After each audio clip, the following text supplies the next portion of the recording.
Loan qualifications, pre-approval. Pre-approval should be the first step when you're speaking to your buyers. That should be one of the first things that happens is a pre-approval process. When entering into a brokerage agreement with a prospective home buyer, to effectively fulfill that personal service for their client, a licensee will need to locate and show property that meets that party's wants, needs, and most importantly, financial capability. Licensees must effectively accomplish that goal by conducting property searches within a price range suggested by a buyer's client's pre-approval letter from a lender. So before you take clients out, before you start sending them listings from the MLS, you would want to have a conversation with them about pre-approval or speaking to a lender. If they have not spoken with the lender, how are you to know what price point to search in? They would need to speak to a lender before you get into that conversation about, you can talk about wants. I want a basement, I want a balcony, I want a deck, I want an acre or 2 acres or whatever it is. But that's all dreams and hopes and wishes. You can paint a better picture if I knew what price I'm dealing with. Okay, what's the price that we need to stay within? To get pre-approved for a real property loan, a prospective buyer commonly provides a lender with documentation of employment and income prior to beginning their property search. After verifying this information, as well as running a credit check to confirm a borrowing profile acceptable for residential lending programs, the lender may present the buyer with specific loan options. And of course, you have to credit and income qualify in order to get a pre-approval. If the income and credit profile is strong, the lender may pre-approve the buyer for a conventional loan. These loans carry the most competitive market interest rates for fixed and adjustable rate loans. Down payments fall between 5% and 20%, with escrow accounts and private mortgage insurance required if the down payment is less than 20%. And what is private money insurance? If your down payment is less than 20%, that's a protection for the lender if you happen to default. If the credit and income profiles are less stellar but adequate, or if the purchaser is a first-time home buyer with limited cash on hand for down payment and closing costs, the lender may approve the borrower for an FHA loan. If the purchaser is a military veteran, then that party might qualify for a VA loan, which offers benefits of no down payment and 100% financing with no mortgage insurance.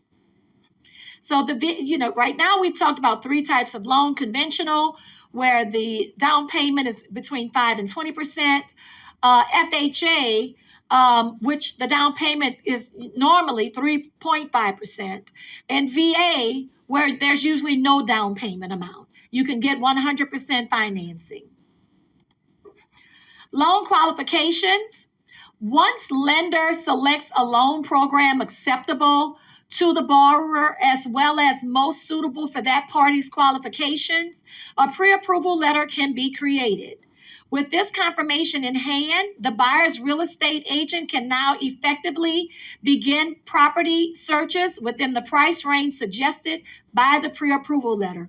Once you have that pre-approval letter, you're good to go with your buyer as far as, sending them listings from the multiple listing service and taking them out to view property. And it'll be more realistic as to the things that are on their haves and have nots checklists.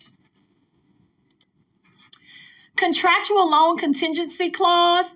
Most commonly, a prospective buyer's real property contract offer will include a loan contingency clause, which makes that offer to purchase conditional upon the buyer's ability to obtain final loan approval for a loan. Georgia courts have ruled that this loan contingency must set out the terms of a loan in a definite and complete manner. So the financing contingencies are very important when in a purchase and sale contract. Specification of loan terms. A clear statement of the loan amount, or LTV, which stands for loan to value, the loan's maximum periodic interest, as well as the term of the loan for that interest rate. This contingency clause should also contain a time limit for obtaining the loan. So on the finance contingency, all of that information is on there. The terms, the interest rates, how long the loan is for, the mortgage company's name, and how long they have to get final loan approval.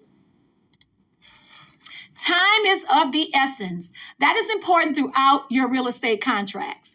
This phrase, commonly found in contingency clauses, have been interpreted by the courts as such that specific time limits for obtaining a loan will be strictly enforced. So if you put 21 days for your finance contingency, 21 days to have final loan approval, your lender needs to adhere to that date. It's very strictly enforced. Ability to obtain the loan. This contractual language, most often found in transactional sales forms used by brokerage firms in Georgia, requires that the buyer make a good faith effort to seek and obtain the specific loan with its exact terms stated in the loan contingency clause.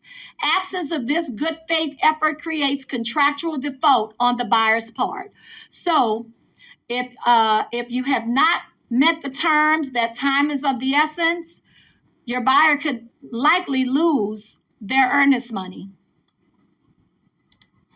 Loan approval. Attentive to the loan contingency time frame, once a binding contractual agreement has been established with the seller to purchase a specific property, the ability of the buyer to obtain the loan begins with making a formal application with the lender for final loan approval. Loan estimate form. Required disclosure from lender confirming for applicant the interest rate, the monthly payments and total closing costs associated with the loan upon which the buyer's purchase of real property is conditional. The lender must represent this LE form within 3 business days after the formal loan application is submitted. And the LE outlines, that's that disclosure that RESPA requires, that outlines all of those things, the rates, what your estimated payment is, estimated insurance, estimated taxes, estimated closing costs. All of that appears on the loan estimate.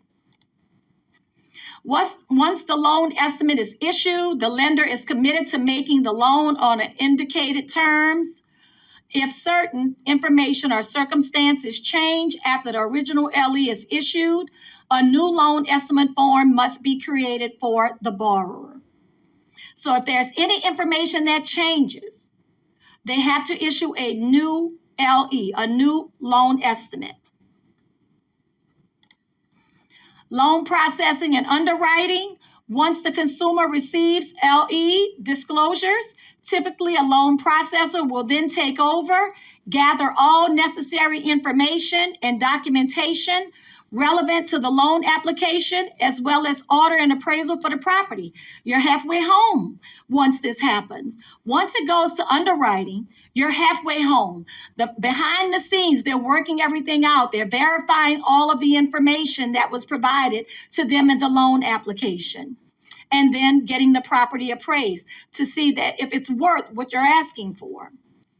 The processor will then assemble all completed applications, components into a loan package turned over to the loan underwriter, who will make decision on final loan approval. After examining the documents in a loan package carefully and verifying the accuracy of the certified appraisal, the underwriter will confirm positive answers to these questions before signing off on the loan. Does the applicant have legitimately verifiable funds to close the transaction?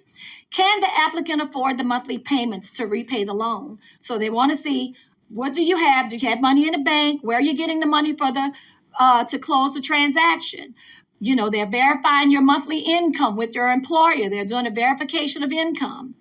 The second question may be answered by applying what's commonly referred to as borrower's debt to income ratio. One ratio is calculated by dividing the borrower's total monthly loan payment, principal and interest payment. If a borrower's down payment is less than 20%, monthly mortgage insurance and escrow taxes and property insurance by the borrower's gross monthly income. That's PITI, P-I-T-I, principal, interest, tax, insurance, okay, divided by your gross monthly income.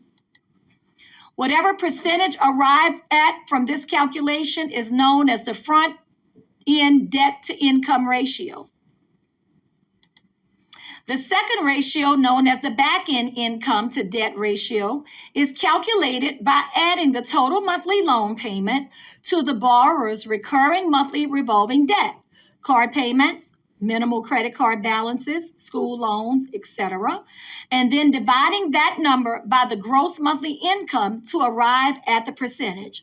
So the gross monthly income is used for the front end and the back end ratio.